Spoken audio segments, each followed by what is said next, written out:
भजन है कि अपनी फिक्रें यहोवा पे उनको वो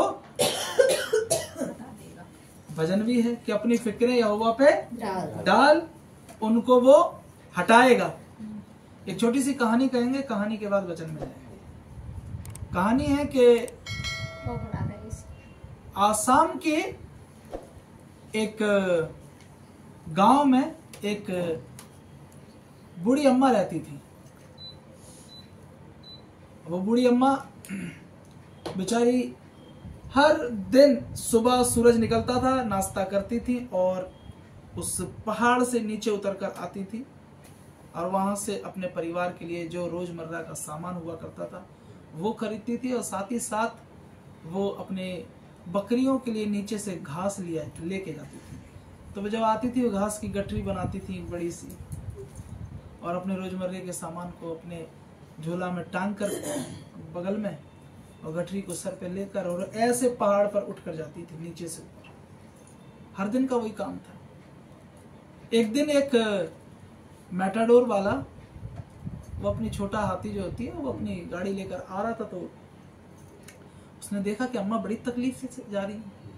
तो उसने अम्मा पे उसे दया आई, उसने गाड़ी रोकी और अम्मा से कहा कि अम्मा कहाँ जाओगे? तो उन बुजुर्ग ने कहा कि बेटा मेरा गांव उस पहाड़ के ऊपर है, उधर जा रही हूं। तो गाड़ी वाले ने कहा कि अम्मा एक काम करो, पीछे बैठ जाओ।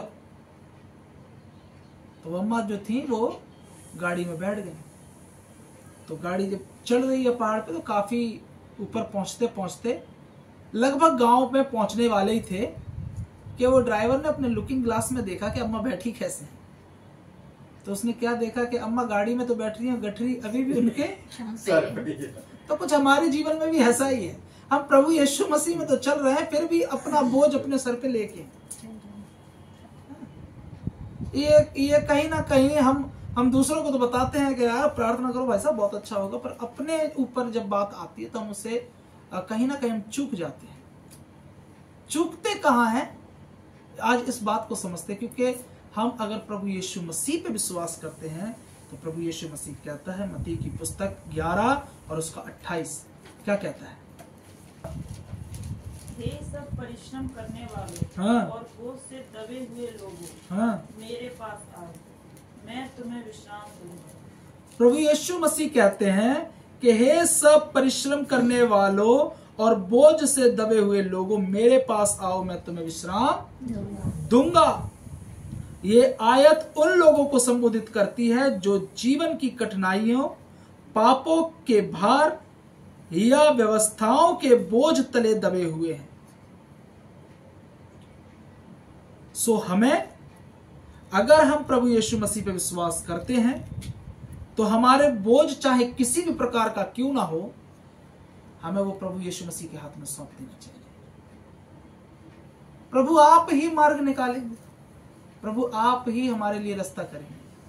हम क्यों परेशान हो? क्योंकि प्रभु यीशु मसीह ने कहा है कि आसमान के पंछियों को देखो, ये ना बोते हैं ना फिर भी इन्हें इनका स्वर्गीय पिता खिलाता है। तो जब परमेश्वर इन जीव जंतुओं को खिला सकता है, उनका पेट भर सकता है, तो परमेश्वर क्या हमारी जरूरतों को पूरा नहीं करेगा? बस मुझे और आपको करना क्या है? मुझे और आपको प्रभु यीशु मसीह पर संपूर्ण विश्वास करना है। संपूर्ण विश्वास करना है प्रभु यीशु मसीह पे। वो थोड़ा विश्वास करने से नहीं होगा। कैसे करना है? संपूर्ण विश्वास करना है।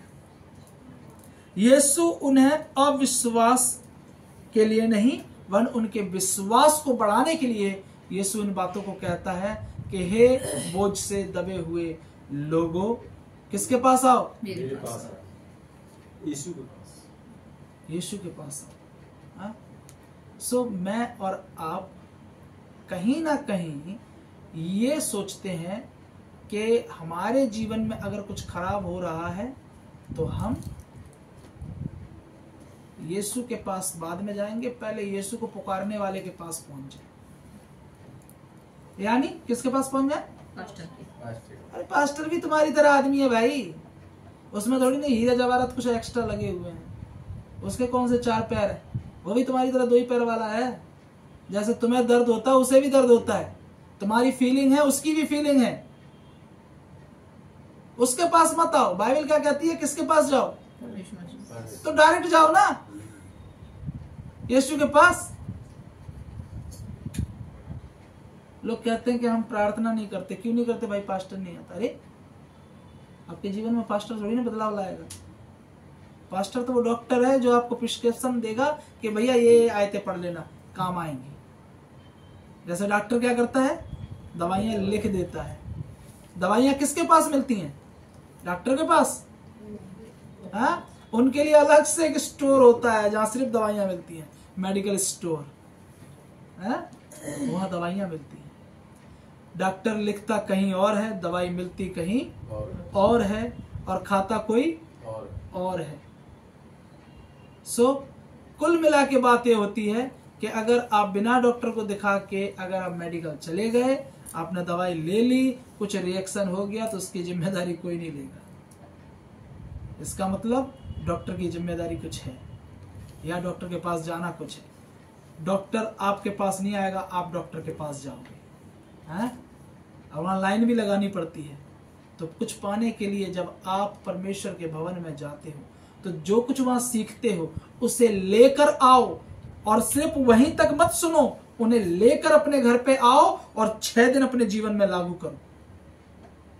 6 दिन का डोज है, उसे खाओ, 7वें दिन तक भरपूर हो जाओगे। फिर अगर लगे कि कमजोरी है तो फिर पहुंच जाओ, क्योंकि प्रभु यीशु मसीह कहता है, हे परिश्रम और बोझ से दबे हुए लोगों मेरे पास आओ। सो मैं और आप यीशु के पास आए, यीशु से प्रार्थना करें। हाँ, पास्टर की जरूरत है, पर इतनी भी नहीं कि वो यीशु से ऊपर हो जाए। हाँ? सबसे ऊपर प्रभु यीशु मसीह है। और याद रखो, यीशु मसीह कितनी दूर है आपसे? कोई बता पाएगा यीशु मसीह आपसे कितनी दूर है? परमेश्वर आपसे कितनी दूर है? हाँ, ये परमेश्वर का मंदिर है। तो मंदिर इधर है तो फिर जाते किधर है? परमेश्वर इधर है। सो जब आपको लगे कि मुसीबतों का बोझ बढ़ा चला जा रहा है, घुटनों पर आओ, प्रार्थना करो, प्रभु से प्रार्थना करो। प्रभु आप ही मार्ग खोलेंगे। एक भजन है और उस भजन में बहुत अच्छे बोल हैं। बोल कुछ ऐसे हैं कि पाप की गठरी सर पे बांधे, बोझ बड़ो अनुतोल, और क्या तू लाया क्या ले जाएगा, जरा तो मन में सोच। है? पाप की गठरी अपने आप हम बनाते हैं, उन्हें अपने आप अपने सर पे लेके चल रहे हैं। ये मेरा, ये मेरा, ये तेरा, ये मेरा। अरे जरा मन में सोच के क्या ले जाएगा और क्या लेकर आया था। जब आए थे तो बिना वस्त्र के थे, और जब जाएंगे तब भी बिना वस्त्र के होंगे। क्यों? क्योंकि हम खुद नहीं पहना पाएंगे, कोई पहना देगा। समझ रहे हैं? जब आए तब हम अपने आप से अपने आप को नहला नहीं सकते थे। हमारा पहला नहलाना किसी और के हाथ से हुआ था, और जब जाएंगे तो अंतिम नहलाना भी किसी और के हाथ से होगा। तो फिर क्यों परेशान हो बीच में? सो अपना बोझ प्रभु यीशु मसीह को दे दें, उस पर भरोसा करें। जब भी तकलीफ लगे परमेश्वर से प्रार्थना करें, और एक दूसरे के साथ संगति में बने रहें। एक साथ एक मन होकर प्रार्थना करें। प्रभु आपके बीच में होगा, क्योंकि प्रभु का वचन कहता है, जहां मेरे नाम से 2 या 3 होते हैं वहां मैं रहता हूं। सो परमेश्वर के वचन पढ़े जाने और सुने जाने तो आशीष हो। आमीन।